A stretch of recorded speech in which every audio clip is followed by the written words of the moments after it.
Hello guys, in this video I'm going to show you how you can turn off the notifications from the Emag app. But first I just want to mention, please don't forget to subscribe to my channel, because at 10,000 subscribers I'm going to show you my whole YouTube revenue statistics and growth strategy, how to make money online. So let's jump into it. Open the Emag app. On the bottom in the menu bar you have to tap on the last option, this profile icon.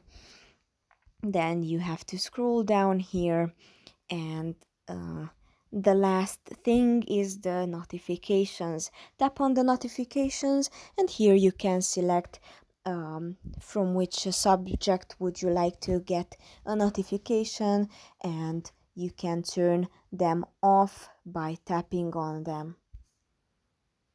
For example, if you would like to keep on the notifications on the discounts, then if you leave it on this blue, then you will get some notifications. If it's gray, then it's turned off. So that's pretty much for this video. I hope it was helpful for you. If it was, please consider subscribing, and see you in the next one.